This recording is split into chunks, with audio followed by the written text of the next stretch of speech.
This is I Write Out Loud. This is the podcast that brings the stories, the essays to life.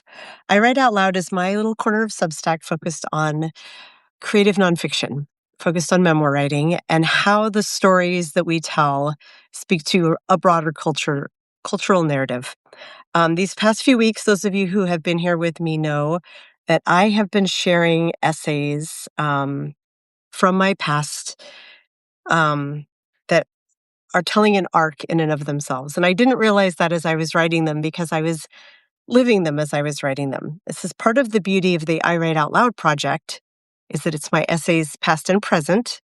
And those past ones, in reviewing them, I can really start to see kind of a broader story, a broader narrative arc that all of these individual stories are making. And this is the final week of what I'm calling the reemergence from long-term relationship into dating in, well, I guess it was in 2023 and 2024 that this was happening.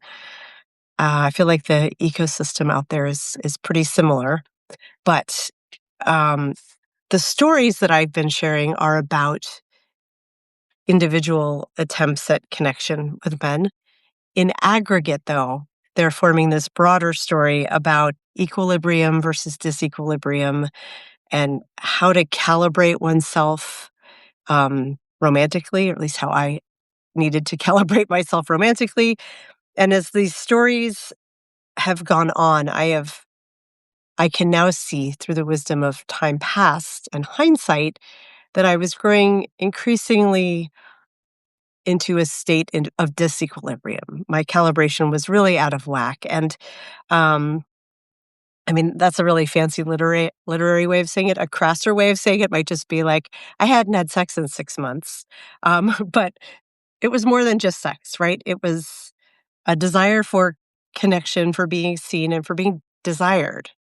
Um, when I left my long-term relationship, that had been a very steady one, and one where I was a bit more of the wanted than the wantee. Um, and so I set out on this journey of like, I want to find real connection, someone I'm really into. First found someone virtually who never materialized in real life, who was very intense and very, very, very, very, very into me, pumped everything up, and then poof, disappeared. And that threw me super out of equilibrium. And then I asked out men and went on these 3 individual dates that we talked about last week that were um, none of these men reciprocated my interest for different reasons. Too hot, too cold, not just right. Talked about all that last week, but the way the timeline went was right following that. There were actually a couple other ones that I didn't write about. I was moving at a very quick pace. And the night in question, when I met the man who the essay we're going to talk about today is about, I gave my consent. He gave me bruises. The night that I met him, he was the 3rd man I had an interaction with that night. Just to further show the disequilibrium. I'll talk about that more maybe at the end of the essay. But this is one of the rare instances of me meeting a man in the wild, not on a dating app. And it is all the evidence I need that says that meeting a man online is not necessarily worse than meeting someone in real life. This man who I met in real life was the worst of all of them in the end. And I didn't know that, of course, when I first met him. I'm going to pull up the essay here, and we're gonna we're gonna dive in. So I want to say hi. Let me say hello in the chat here first, because I haven't even said hello. Um, let me. Oh, here's a bunch of people saying, LOL, we've been chatting. You are live. I'm still showing as no one being in my chat on my phone where I'm broadcasting. So it's funny. I'm glad to see there's lots of folks over here now. Substack is compromised. Yeah, I don't know what's going on. Put a little whiskey or bourbon into it too. I might end up doing that. Yeah, I might add that to my ginger lemon honey mix tonight. Natalie is asking, do we ever get to hear how this all evolves to now? Sure. That's a longer story, right? Because this is 2 years ago. This arc ends this week with Friday's essay. There are additional narrative arcs that will continue to be added to this. Some of them are stories you may be familiar with already. But yes, it's an evolving story. I don't have a and now I'm happily married ending to give you. Sadly, it would be nice if I did. But this is the first step out in the missteps that happen along the way. Let's. You ready, Grandma says, I calibrate myself romantically at the 10 out of 10 setting on the rabbit. Fair. Um, Valid and fair. I'm scrolling down here. Hi, Tarek. Hi, Sushi. Hi, everyone. Thank you all for joining me. It is so wonderful to see you all here. Truly, I can't even tell you how much it means to have you all joining me here to talk about this story, which was not one of my favorite experiences to live through, but was a really fascinating one to write through. So I just put the link in the chat. I'm going to give the trigger warning. Most of my stories do not contain trigger warnings. This might be the only one. Consent violations. If this is something that will be a hard topic for you, I will not be offended if you need to leave, because that's a big part of this essay. So with that said, hands up in the chat or weigh in the chat if you have read this before or you have not read this before, because that will give me some context to guide the conversation. If you haven't read it, I would love if you would read it. I would especially love if you would restack it. That would be fabulous. But I would love to hear if this is a familiar story to you, haven't yet, but have pulled it up. Thank you, Natasha. Read it this week. Thank you, Tarek. Linnea, I read it originally and then again yesterday. I read and listened to you read. Thank you. Natalie, you read it this morning. Great. So we're kind of even there on the haven't read it. So I will first give an overview of the story. I think then I'll read an excerpt of it, and then I will dive into some of the thoughts and ideas that are shared in this story. And in the ending, we'll talk more about cultural context. I have some questions for you, all of those things. So the story is called I Gave My Consent, He Gave Me Bruises. I know, Kara, it's a hard story. Do you hear her groaning behind me? She's like, I hate this story. Do we have to hear this again? And this happened a little over 2 years ago. So the story goes, I've always been a fan of the idea of a meet cute, the idea that the man who is meant to be my man is somebody who is in a space in real life where I would naturally be, because they are naturally someone who wants to do what I want to do in real life, right? When you meet people online frequently, they're from kind of other universes.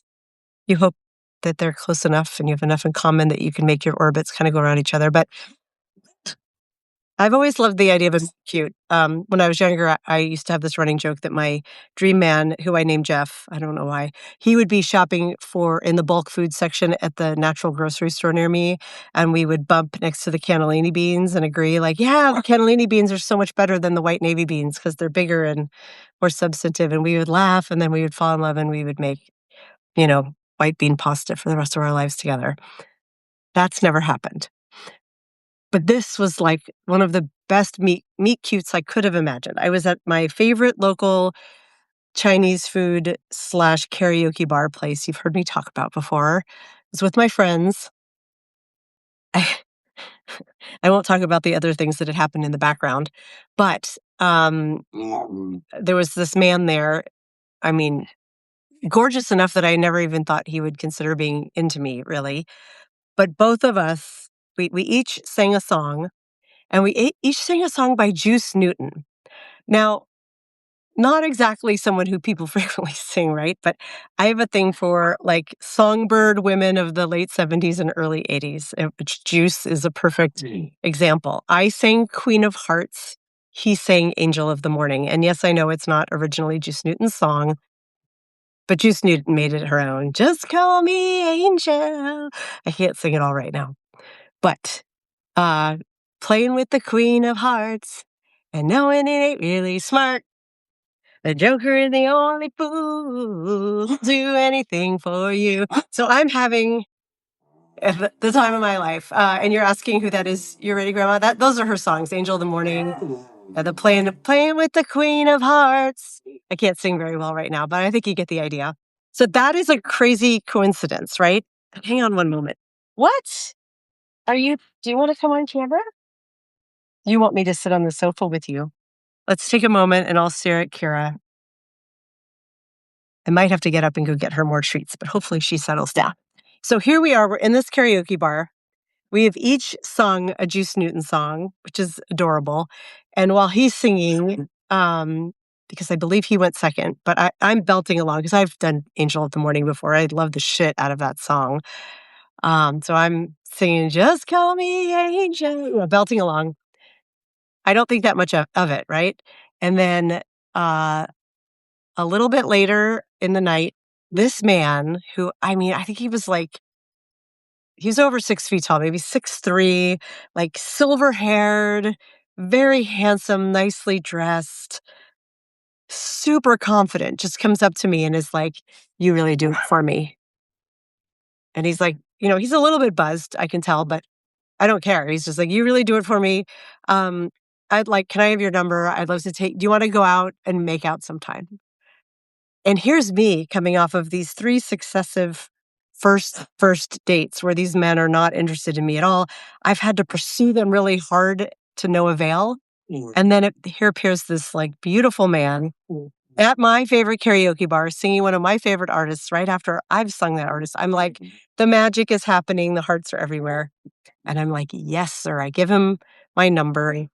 And he's like, I'm here with my friends tonight, so I need to hang out with them, but I definitely want to go out with you. And I'm like, yes.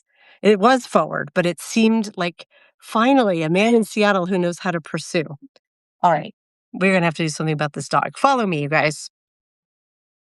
We're going to walk into my kitchen and get another bag of dog treats because my bag is out. We might even have to sit on the couch and comfort her for a minute. We never know what's going to happen here at I Write Out Loud. I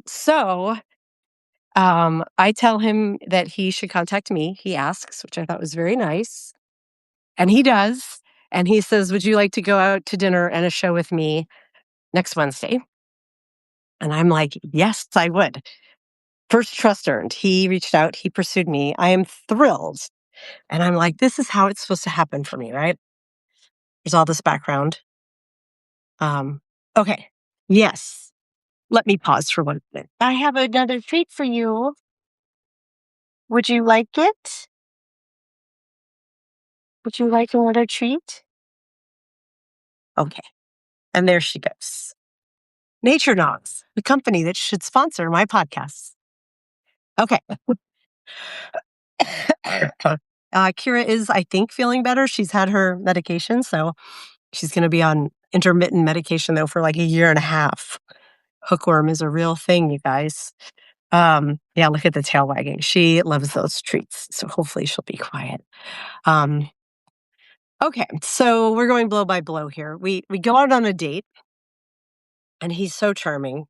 Although, looking back again with wisdom, he takes me to this very nice restaurant in my neighborhood, our neighborhood. He lives really close by, but he doesn't ask me what I like. And this place is primarily an oyster place, and I don't like oysters at all. Like, it's one of the few foods that I'm just like, tastes like snot, feels like snot. No thanks.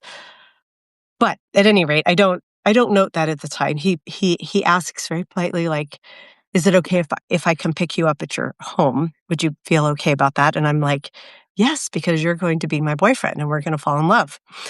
So he picks me up, takes me to dinner.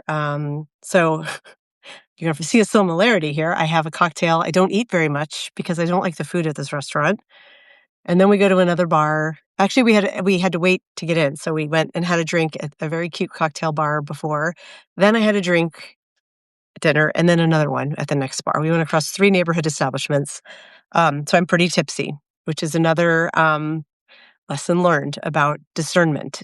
It doesn't work very well when you've been drinking delicious craft cocktails with somebody all night, but he is very flirty, and and we're sharing our stories as we do, and, he was married for a super long time, and then they split, and then he was in another 4-year relationship, but he'd been single at that point, like 6 or 7 months, and he wanted another long-term relationship, and he was trying to figure out how to pursue and find that person, and just presented himself as this, like I'm like, "Oh my gosh, this is it. This is what I've been waiting to have happen," right? And he's being so, like, respectful, and his touch just feels really good, and, like, we're being all smoochy and kissy, and it's just so welcome because these other dates that I'd been on, like, it had been a very long time, and I hadn't connected with someone and had that kind of spark and chemistry in many years. So, it was intoxicating, and I was literally intoxicated. Um, we go to my house. I did take him home. He asked, and I said yes, but I was very clear, like, I don't wanna have sex with you tonight. Um, and once he was home with me, he did change. He was way more aggressive and like, less gentle. His touch was not as it had been all night. Um, Ultimately, he respected my boundary, but not for not pushing really hard against it. But given things, I was like, "Okay, this is, like, normal," you know? He respected my boundary ultimately, and he was like, "I really wanna see you again," and, I was like, "Well, I'm free tomorrow night," which was a Thursday, "or I'm free Saturday," and he was like, "Let's do it tomorrow night," and, I'm like, "Oh my gosh, he wants to see me again, this is so romantic." The next night, he's not playing games.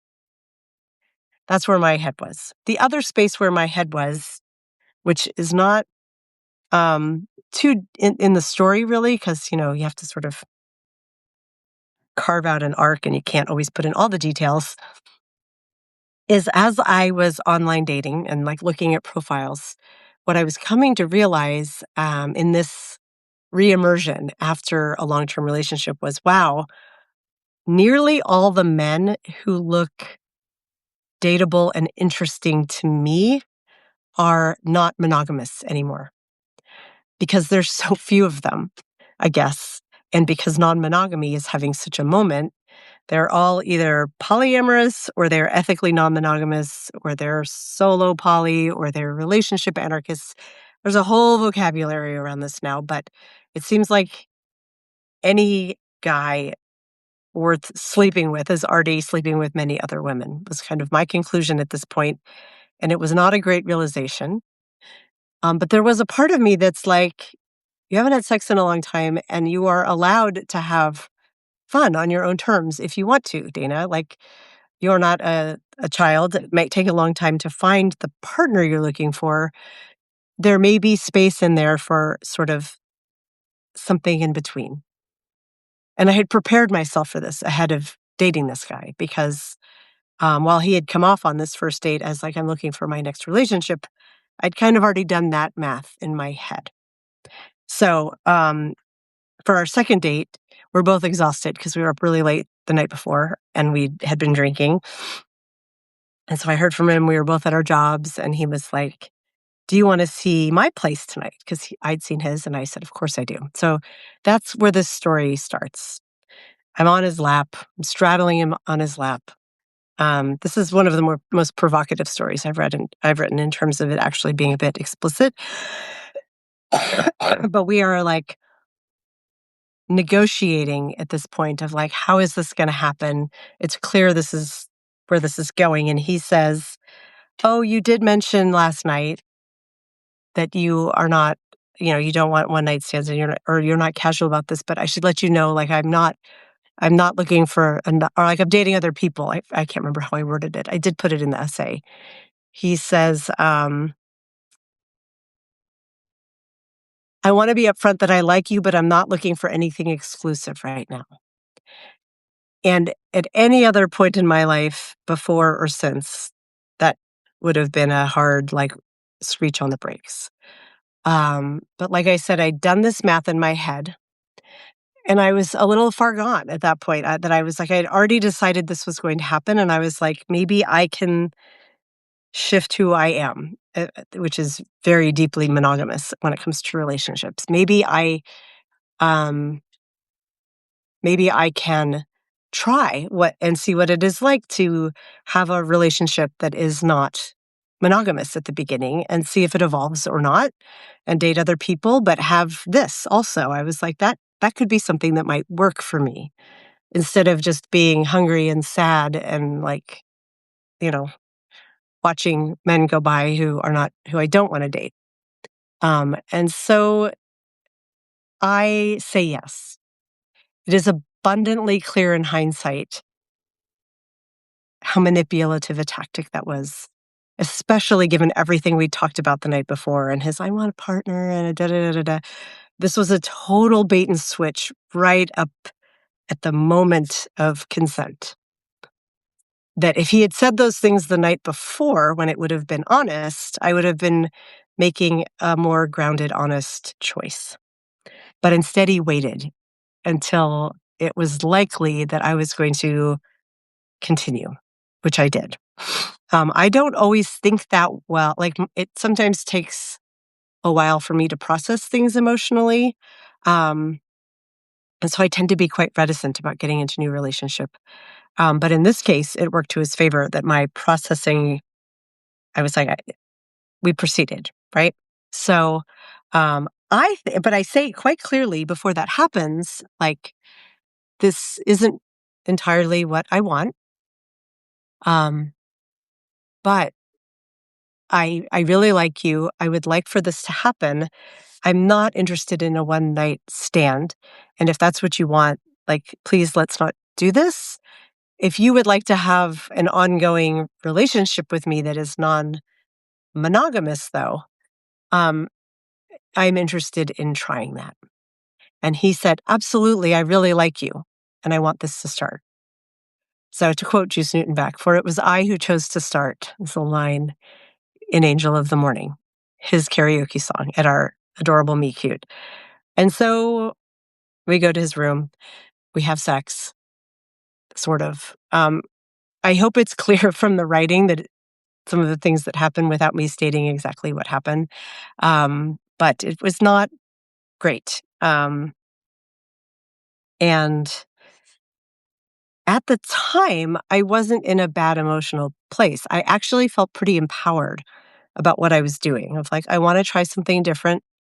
I want to try him, and I really like this. The fact that the sex wasn't that great, uh, we're in our 50s. He had a couple drinks. I don't even, in retrospect, and from some things I've heard in the aftermath of this, like, I suspect he had a drinking problem and was probably drunker than the one glass of wine I saw him drink once I was there. Um, but I understand that first sexual encounters are not always great. Condoms on men over 50, not always great. Um, I wasn't so fussed about that. I know first times are not usually, amazing because you don't know each other yet and blah, blah, blah. Things can happen. But what wasn't great about this in the moment was that he was rougher than I like to be handled. He wasn't beating me. Let me be clear. Like, the consent questions we're going to get to are far more nuanced. This was not black and white. But there was where I was like, "Ow, or you're hurting me." Like, I don't like there are women who do like to be hurt during sex. They like to be spanked, they like to be grabbed or bit or whatever. I don't. And that I was like, "Ow, stop, you're hurting me," a bit. But it wasn't like he kept going and I was screaming. It was just it was pretty easy to say, like, we're new to each other and we're learning how the other likes things to happen. And honestly, it was kind of a sweet night. The rest of the night, we hung out. We were sharing like videos that we liked. We bought tickets for an event the next week, which is not mentioned in the story. We played Wordle together. Like, it was he invited me to spend the night, but Kira was at home, and so um, it was actually it felt like a very warm, like, start of something, which was what I wanted. And I drove home that night at like 1 or 1 in the 30 in the morning, and I was like, "Look at me go. I feel really good about this. I have a lover, and it's not exclusive, and that's not like me, but I feel okay about this." And then he went dark. And a couple of days went by, or like in the first couple of days as they went by, I was like, oh my God, I'm not going to hear from him. Like, for a man not to make any contact the day after sex is like a hard no. I was surprised, and I shouldn't have been in retrospect, but the story is more nuanced. The original draft of this had a lot of these details in there, and I just had to pull them in the interest of storytelling. But as I was in the shower, like a day or day and a half after, I looked down and I was like, oh my God, I'm bruised. Like, he was rougher than I realized. I'm not one of those people who, like, you touch and it leaves bruise marks. I'm just sort of, I guess, normal in that regard. But here and on, like, I was bruised, and it just made me gasp. That's never happened to me before, that I got bruised from sex. What about the tickets I bought? I'm gonna talk about that. Well, pin that one up here, Karen. Remind me. And so that was a moment where I was like, Dana, like, you are rounding this up to like, oh, I'm a sad little girl and I'm heartbroken, but because he's not contacting me. And I was like, you need to think about this more seriously. This is a consent issue. You didn't consent to being bruised. And more importantly, you didn't consent to what this was, which clearly was just a one-off for him at this point. I mean, it's entirely possible that we had sex and he was like, oof, no, didn't feel that at all. Like I said, honestly, the sex itself was not great.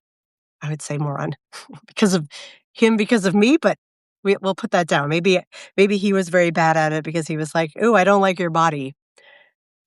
Completely fine. It still needs a conversation. It still needs an offboarding, even if it's a like, I'm realizing you're so great, and I'm not in a place to date you. I'm sorry. I know you didn't want a one night stand, but like, I'm not in that headspace. Anything. It's so easy to send a text. Nothing. Um, and so I was pretty overwrought. And it was, in hindsight, I can see an accumulation of those months of of experiences that failed. They culminated in like, I finally had sex with someone and then this happened. Like, don't I don't deal well with betrayal, and that's what this felt like. And I asked the question in the essay of the only thing, the only tools that we have when we are onboarding a new lover, let's say we're moving into a new sexual experience, is our intuition, right? Our gut. Is this a good person or not? Is there a connection? And our words. I'm telling you what I need this interaction to be. Does this align with what you want? And a lot of people skip those steps. And then they end up having experiences that don't work for them. And that's really hard. But this wasn't that. I was extremely clear about what it was we both were. He told me what he wanted. I told him what I wanted, and we aligned and said, yes, this is good. We want the same things. We bought show tickets for the next week. He bought show tickets for us for the next week at my request. Like, if we can't rely on our words and our intuition, if I can't rely on my words and intuition in dating and new sexual experiences, like, I was like, I am adrift. How how do I do this other than opting out, or other than being like, I need to wait months and months and months until I know and trust someone? And that's not how a relationship works for me or for most people at my age. And so it was this really painful space that I was in the acute like aftermath of this. And that was when I sat down and wrote this. And the first draft of it was so much more raw. than this. And that's when I was really active on Medium, and I sent it to a few of my editor friends, and they were like, no, no, no, no. And my one friend who was in this essay, I talk about my 3 friends in real life. I ask about it. My first friend was like, it's not a big deal. My boyfriend leaves bruises on me all the time. She missed the point. Second friend was like, you were raped and you need to go to the police. And I was like, no, I consented to this. That is not what happened at all. The third friend is the one who was also an editor who was like, I have to tell you, this is really concerning to me. This was a violation, and I'm holding you in a lot of care and regard right now. And I was like, thank you. That was what I needed to hear. And ultimately, she was the editor who helped me bring this story to life. She was like, you should wait a few months to write this until you can be a more reliable, less emotional narrator. And I was like, no, fuck you, man. I can do this now.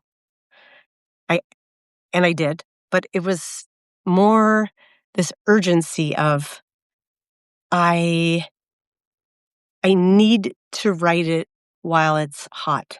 I need to write it while I'm in the throes of it so that it is a bit raw. I don't want to write this as clear, polished, and looking back, everything's okay. I'm presenting it now because, time has moved on, but that's not where this essay belonged. And so I did manage to edit and wrangle this down into a narrative I really like. I nominated it for a boost on Medium, and of course they declined it. And I was like, I'm not publishing this to have nobody read it. And I eventually found a buyer for it. It originally ran on Your Tango, which is a website that used to give you like this much money for essays. I don't think they do anymore, but it published on Your Tango. I then ended up publishing it in Heart Affairs, which is a publication about dating and romance and sexuality on Medium. And now it lives in its forever home on I Write Out Loud. And it is the penultimate, the second to last story in this trilogy. The final one will drop on Friday. And what's really interesting to what this story exposed was like the notion of consent. Obviously, in a legal sense, consent is given. It's not static. It can be taken away at any time during a sexual act. But it does have to happen beforehand or during. You cannot retroactively say I didn't give consent legally. But here's a question I posit and that the essay posits. It's if you give consent under false circumstances, did you give consent? Was it a moral consent? And I would say no. I would never have consented to what this ended up being. And then what is recourse for someone who does that to you? I mean, there really usually isn't any because there's no power there. They can't, I removed him from my life. I mean, he excused himself from my life. But when I heard from him, I was quite unequivocal in my like, fuck you, and I never want to hear from you again. But if there is no recourse, because most of the times the people are untouchable, then like, what do you as the victim of this non-consensual act do to process what happened to you? In my case, I wrote an essay, right? I wrote an essay, and then I also published the essay and shared it. And I also posted it to my local Are We Seeing the Same Man Facebook group. Do you guys know what those are? They're like, they're all over the world. And I did end up through that over time meeting a couple other women who encountered this guy, unfortunately for them. Lynette says, yeah, I guess you can't give him a bad review. Does anybody remember the movie from the 80s? What was it called? Amazon Women on the Moon. Did anybody see that movie other than me? If you did, weigh in the chat, because the premise of the film is that you are the protagonist who you never see, and it's a protagonist watching a late night, just flipping through late night TV. So it's like vignette after vignette. Good. People do remember this movie. So one of the vignettes, there were all these famous people from the mid 80s in it, and it's Steve Guttenberg and Rosanna Arquette, and he's coming to pick her up for a date. And they have this like, they're obviously kinda stars in their eyes when they see each other, and they talk about how they both love Meryl Streep films or something, and she's like, "Okay, but before we go, I'm gonna need, your driver's license and credit card." And he's like, "What?" And she, like, goes in because this is the '80s, there's no internet, but she beep, beep, boop, boop, boop, enters his information and pulls up a report, and she's like, "Oh, I see that you slept with so and so on this date, and then you never called her back. I hate that." And there's, like, this whole report that she gets out, and she's like, "We're obviously not you told 21 different women that you love Meryl Streep movies." Um, that's what that just reminds me of. I think "Are We Dating the Same Man" is the closest thing to that, where you can post, like, person's name, age, part of town. In the comments, you can post photos, and you can ask, like, "Does anyone have tea on this person?" Or, "Red flag, I had an experience with this person." So I posted that. But there really isn't much that we can do, I don't think. And that is, okay, back to my questions here.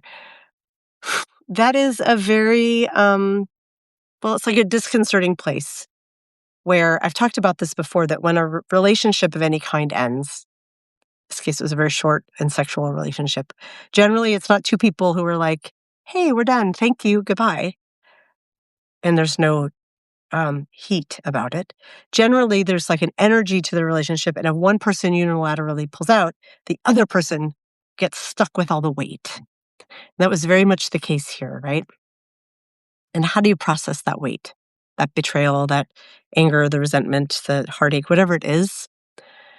Um, I think feel like this essay touches on that. And if anybody has thoughts, I would love to hear it. I'm laughing because I have this whole outline here of things I wanted to talk about, and I didn't read it at all. I was going extemporaneously. Um, let's see here. So, um, yeah, there's a moment in the essay when I go from maybe I made a mistake to he lied to obtain my consent. And that's very much me taking my power back. And it took writing the essay to get there. I wonder if somewhere I have a draft of the initial. I don't even know if I would want to read my initial draft of this because it was so achy. Um, but reading my notes here. Oh, I have some questions for you. Um, I want to go back through the chat now. I think I've talked about this one enough. I'm going to spill a little bit of tea here. I'm going to save most of the behind the scenes tea for the Sunday salon. But one fun fact is, I heard from him a week later, a week after, and he wrote and said something like, "Oh, hey, we have tickets for this show. Do you still want to go?" Almost forgot. "Do you still want to go?" That was all he had for me. I almost forgot we had tickets, and I just wrote him back and blasted him. And you know what? I will find that text and I will read it on the Sunday salon. It was beautifully written. My long distance flirtationship writing buddy Merle, who I've written about before, um, helped me write it. It was very satisfying to be like, "How fucking dare you reach out a week later with this half-hearted." It was so satisfying. I'll read that on Sunday. I will go find it. I think. It might be lost to the annals of time. I don't know how long my phone keeps messages, but I wouldn't have deleted it, so I think that I may have it. And, I'm gonna try to go back up in the chat and uh-oh, the chat's freezing up. It's not letting me scroll up. Oh, no. It's, like, scrolling, but it's getting stuck. Oh my god, I see this comment. I have friends with HIV because their monogamous partner cheated. Oh my god, I'm so sorry. That's awful. Awful, awful. Um, Natasha says, "I don't date anymore, but I still peek though, and it pops up in my feed all the time." Cannibal women in the avocado jungle of death. Wow, Jason, that does sound like Amazon Women on the Moon. That sounds like a good double feature. Okay. He's an asshole. Yes. Yes. If anyone has questions, please, or comments about this essay, I would love to read them and to deconstruct them here. I would love if you all would read and comment on this one. I would love if you would share it. like restack it because it's only been up a day. I think Substack gives you a couple days to kind of catch the algorithm. And I did just get the message like a lot of people are reading this, but I would love for this one to really take flight. So if this essay speaks to you at all, or if you just think this is a really good conversation for us to be having, please share it with your Substack audience, and that'd be awesome. Let's see. What did you find out about him on? Did you date this guy? Oh, right. The are we dating the same guy? That's mostly tea for Sunday. I will say I got two. One woman wrote to me directly and was like, um, gave me initials and location, and I was like, yes, that's him. And I guess he had stalked her, like had shown up where she worked. She was like, yeah, he wanted to date me. He gave me a really bad vibe. I'm really sorry this happened to you. And we're now Facebook friends, and we have stayed in touch. And she loved the essay. And then I posted anonymously to this group, but she had posted her name. And many months later, a woman who was dating him reached out to her. And then they looped me in, and, oh, I was in a really bad way then too. A story for Sunday or another live, but, she was in such a bad way, and she really wasn't listening to us, but she wanted to talk to us, and I was like, I'm not here to process all of this with you." And I had to, you know, give a little space. Let's see here. If you ever need muscle to teach these guys a lesson, I'm a 6'6" ex-Olympic program athlete. I just wear grandma drag to throw people off. You ready, grandma? I'm all in. 6'6", huh? Oh, okay. Thank you. That is a very generous offer, and I may take you up on that one day. I hope I never have to. Question from Lynette. Dana, do you think you would have stopped sex if you are in a similar situation? Um, I would have. I think there's two different verb tenses there, Lynette. So I'm going to say, would I have stopped if I had been in a different situation? Yes. It was the bait and switch and the kind of mental machinations I went through of like everybody seems to be poly and no blah blah blah, and it would be fun to have kind of a sexual friend, someone I go on dates with that isn't exclusive. Maybe I was like, I know people who've ended up in long-term relationships through that way. They start off just as like sexual partners, but not exclusive, and it grows, and maybe that's more natural. I tried to question that, push against it, and I've never tried it since. It all it did was make me slam the door on that and be like, "Nope, nope, nope, nope, nope," and that is maybe too bad because maybe there could have been someone more ethical about it who I could have had a rewarding short-term relationship with or something that grew into something else, but right now I'm a hard no. Hard no, because I think if you give men an inch, often, not all men, but most men will take a million miles, and so I'm not giving any room in that area because no, thank you.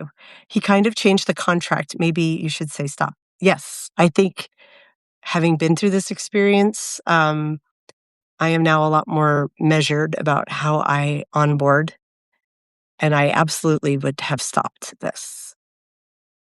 Karen says friendship is such a great basis for a great long-term relationship. Yeah, I agree. You are speaking truth there. I have some questions for you all that I prepared here. Um, Here's the first one. When you're dating someone new, what signals help you decide whether someone is actually aligned with you and not just saying the right things? If y'all have an answer for that, let me know. What are signals that let you know, oh, this guy actually is into me? He's not just saying what he needs to say to get what he wants. Very interested to hear what you have to say. I do say a good comment here of, I don't blame you for going through with the sex. He's just a bad guy. Yeah, sometimes they are just bad guys. Um, But I have some thoughts of what I do now, but I would love before I answer, if any of you want to weigh in with a comment, I'll just click a few hearts because I love all of you. Oh yeah, I should have said we're getting close to the end. Just a little time. If everyone clicks the heart, that tends to send a signal out to Substack too, where they're like, "Ooh, let's show this to a lot of people." People seem to be liking this live. By the way, I should say my phone is still showing me as only having myself in the live. It's showing it as empty. I'm glad I'm not alone here. Some are experts, and that's a tough one because people are manipulative, yes. If I were dating, nice use of the subjunctive, I would be scanning his lifestyle habits to see what they were like. 60, yes, there's that the numbers are correct. Yep. I'm seeing the same on my laptop. Um, Karen, um, I don't blame Dana. I just think we need to learn what we do if we were in a similar situation. Yeah, and in this case, Lynette, interestingly, I had prepared myself for the situation, and I prepared myself that, you know what, I'm gonna jump in and say yes. And I wasn't betting on a good horse, but I'm not immune to that. He was not the last one I made a bad call on. But I do have, um I like what Karen wrote here. If I were dating, I would be scanning his lifestyle habits to see what they were like. And I write this in the essay too a bit, that in hindsight, I can see the laziness of it, the like, hey, just come over for our second, sort of third, if you count the night we met, but really just our second date. It seemed very sweet, like he wants to show me his home and his life. And like he lives in a house not far from mine, and it was a nice house that he was renting. But like looking back, I'm like, oh, um his bedroom was kind of slovenly, like the sheets weren't made. There were a lot of medicine bottles around, and I think he had said he was newly on antidepressants. So the antidepressants are great, but he mixed with alcohol, they're not. So I think he was having a really hard time, and the whole room was just kind of slovenly, like there was shit on the floor, just sort of detritus. Not that I wanted to talk, my house is never very tidy, but, if he had been trying to impress me, he would have at least made the bed, right? And I don't remember if this line made it in the essay or not, I have to go back and look, but there was one point because we had had a few failed attempts, so there were wrappers on the ground, and I remember starting to take mental count in my head of how many I saw to see if there were extra condom wrappers, and I was like, "Don't do it. Don't count." Um, and so, those are signs that I pay attention for of, like, how grounded a person is this, and how much are they putting out an effort for me? I have done that before and still been burned. So it is the only thing that I think really works is time and obstacles, right? And it depends on how much time you're willing to wait before letting things get physical. And I'm not someone who likes to wait a super duper long time. And when I say time, I mean, I this was a second date really, and that's like extremely fast for me. Extremely, extremely fast. Um, that is unusual. He had not put in the time in terms of, I look for at least several weeks of ongoing, consistent connection, texts, phone calls, in-person dates, and a growing intimacy. Um, to me, that like if a man isn't willing to do that, then even if I really like them, I'm like, this can't go any further because you're never going to be on better behavior than when you're trying to get in my pants, right? So that's one of my, I'd say tactics. That sounds kind of cold, but that's what it is. That's one of my early dating tactics. Natasha says this is why I just don't. Yeah, legit. Um, yeah, make the bed, dude. That's bad. Yeah, if you don't clean before a date comes over, right? The To be fair, the front room of his home was pretty tidy. Again, it was all like a bait and switch. Then I got in his room and yeah, and he just like his whole demeanor changed. He got sort of grabby and weird and I was like, "Wait, whoa, what are you doing?" Where up until that point, his touch was just right. It was I think he's a sad person. You want someone who gives a shit. If he doesn't give a shit about his house and his surroundings, then run. Take it from someone who's been there. Carolyn, that's really good wisdom. Your bedroom can be messy as you had not invited anyone over. Right. My bedroom was not messy that night, though, because I knew it was a possibility. And I knew he was picking me up at my home, so I tidied the front room. Um, let's see. Yeah, Carolyn says, "I went with someone who didn't give a shit about anything domestic, and I didn't understand that as a red flag." Yeah, especially if you're looking for a partner, that you don't wanna live with someone like that. Dana, "He was not a good person, he lied to you, and you were being honest." That's really what it came down to, is that I was transparent, and I made a pretty big exception for him. I tried to shift my norms to accommodate him, expecting him to do the same, and he didn't. In fact, I think he just overtly lied about them, and that's, unforgivable, like, 1,000% unforgivable, um, unless you're sub looking for a dom. That's a totally different conversation. Let's see here. Let's see, if he had time to tidy the front of the house, do the bedroom. Right? Right, right. I can't date, my cats are too messy. Linnea, 2 cats and a dog and 2 teenagers. I hear you. I am often embarrassed when, you know, if someone I'm dating comes to my home, I'm like, "Forgive me, I swear I'm not disgusting. I'm just very outnumbered and I have a very busy life." Um, and I do tidy, but I am also like, my house is never immaculate because that's not what my life is. So if you need an immaculate home, I'm probably not a good partner for you. I used to judge a man by looking inside his refrigerator. If it was empty, I felt he was not able to even care for himself. Big red flag. 100%. Right. They should know how to cook and run a home. If they can't have, your basic provisions in the house, especially if they have kids, and he had kids.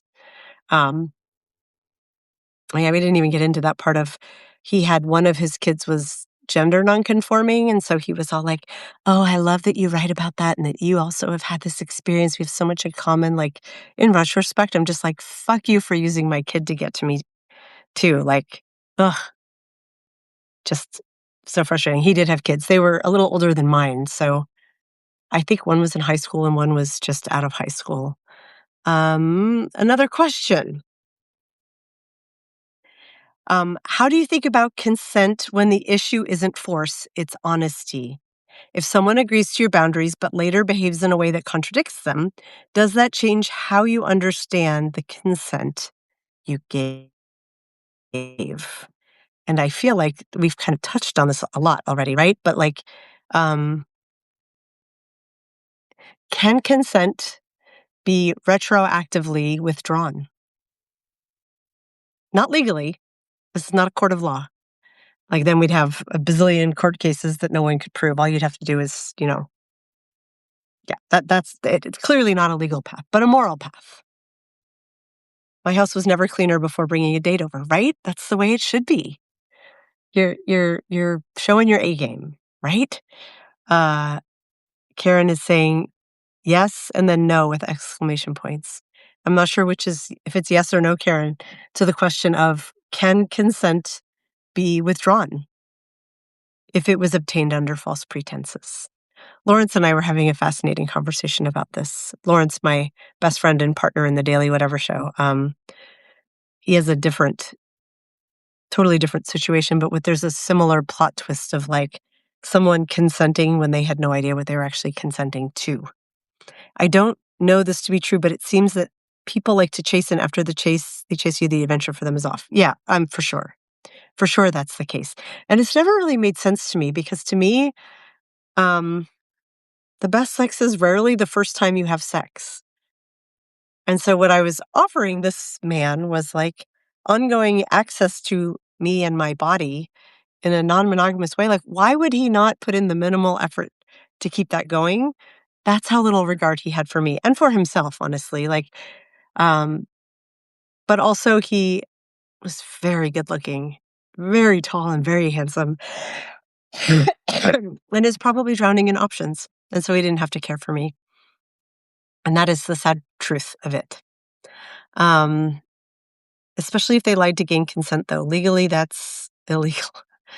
You can say no from that point on, but I don't know how you withdraw it from something that has already happened. I think it's something that happens here and here. In reframing what happened to me in this experience was like, I gave my consent, so it was all okay. There is no, it wasn't okay. and thinking about things. This is something else that will be in the tea on Sunday. Quite some time later, I found out that he was dating another non-monogamous friend of mine, and I told her the situation. So if it had been handled ethically, if there had been a like, "Hey, this isn't really working out, but I wish you the best," I'd be like, "You know what? It wasn't for me, this non-monogamous lifestyle, or we realized we weren't compatible, but cool, date him." When instead I was like, "All sirens on, you need to walk away from this man. There is a duty for me to inform now because there was a breach of consent." And I will call it that even though it's retroactive because that's what it was. I didn't consent to that act. Does that help kind of reframe it of like, obviously legally, you can't withdraw consent once it's happened, but consent obtained under, it's like getting hired for a job you're not qualified for. Like that's wrong, right? If you lie and you go to an interview and you're like, "I've absolutely done that surgery before, hire me to be surgeon," and you do surgery on someone and just wreck their body because you're not a surgeon and you don't know how to do surgery. Clearly, that's ethically wrong. Not quite the same thing, but it's sort of getting to the same pattern. Um, Linnea says, "You can certainly internally change your point of view. But I just don't know if that is withdrawing consent or just learning and growing." It's learning and growing for me, the person who was on that end of it. But in sharing the story with other people, I think consent should be part of the conversation.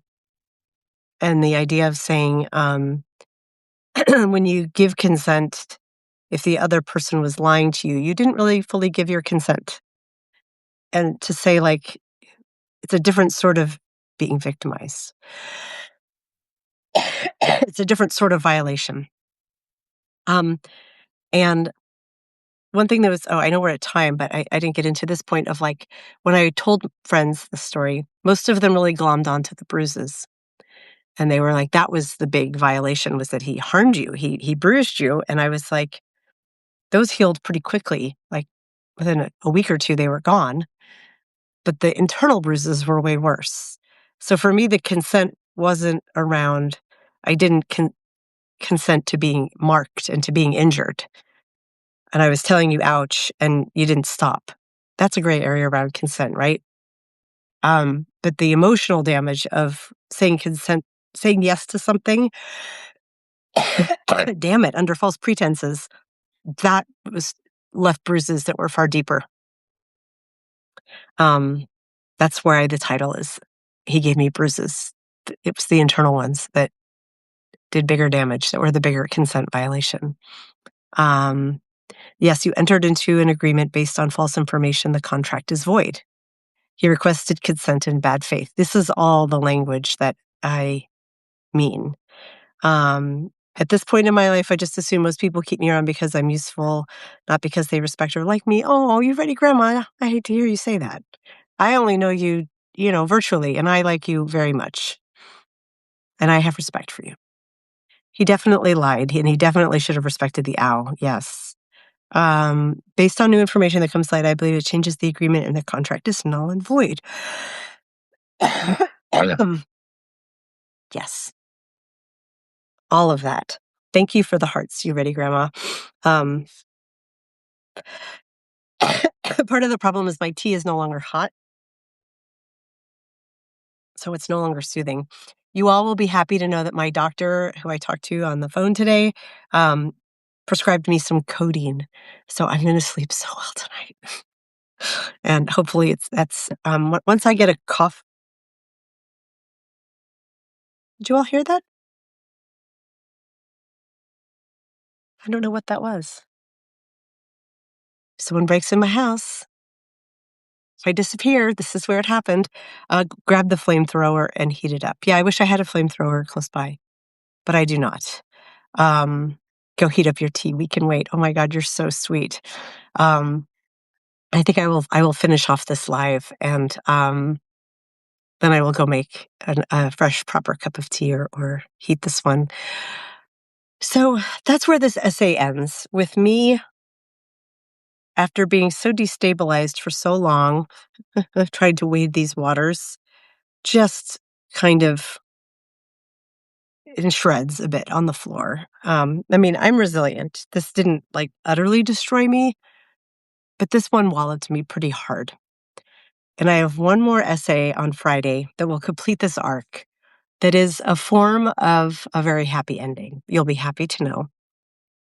So that essay will go live Friday, and I will go live about it on Saturday, 9 a.m. here, noon East Coast time to talk about it more. It's funny, I've slowed down how often I post about my essays. I'm just doing 2 a week. I felt like 5 a week. I wasn't giving them time to breathe. I also knew it wasn't a pace that would be sustainable, but I actually miss it. I've been missing not having a story go up every day. But I'm going to continue to share this story, quotes from it with some of my experiences layered on. Again, I would love if you would restack it and share it. I'm hoping to get this one to really elevate. So more people will read the Friday one and be like, that's a really interesting ending. And I'm not going to give anything away about the ending. You're going to have to come back for that one. But it, for me, was a very happy one. A happy ending. Not that kind of happy ending. You ready, Grandma? But it was happy. I know it's highly addictive, the codeine. I've taken it before for coughs, and I am just at night, just till the cough goes away. And then I'm good. Um, But those are going up Friday. I will be sharing more blurbs about this during the week. And I will be on the Daily Whatever Show. Tomorrow is Fine Feminist, my hour of dedicated feminist killjoy energy where I host the Daily Whatever Show. And I am bringing on an amazing guest tomorrow. It is Christy Coulter, um, memoirist and essayist extraordinaire. I don't know how many of you guys read Exit Interview, her full length memoir book about her time at Amazon. She is remarkable, and she's on Substack, but she doesn't have that big a presence here, probably because she's working on her third book. But I am thrilled that I'm bringing her on the show tomorrow. I'd love if you all would come. And what else? Oh, I didn't do my spiel at the beginning about thanking you for being here. And please subscribe to I Write Out Loud if you are not already. I think most of you are. Free subscriptions are great. Paid subscriptions are always welcome. This takes a lot of work to bring to life. And if you have the means, it's $4 a month or $40 a year to be a subscriber. And it's $88 to be a founding member. People who pay at any level get to come to the Sunday Salon. Those have been really fun, y'all. I spill some major tea, and we get more into the real nuts and bolts of like culturally what's going on in these essays and why those topics are important to discuss. And for founding members, I also offer a consultation session with me to talk about writing, editing, growing your Substack, who your favorite bands are, whatever you want to talk about. So if you are able to support this channel, I would love that. But either way, I love you for being here. Thank you, thank you, thank you. It's 2:08 right now, my time, and that's my time of birth, 2:08 in the afternoon. So that's like my magical numbers. When I see them, I'm always like, thank you, universe. I see you're listening and good things are coming my way. I'm going to tell all my friends I was in a chat with an Olympian. Oh, you're talking about Grandma. Yeah, not me. I'm not an Olympian. I'm so glad to be here with all of you today. Thank you, thank you, thank you. I'm going to go post this now, and I'm working on a new essay that I hope to be posting next week. Love you, mean it. Bye.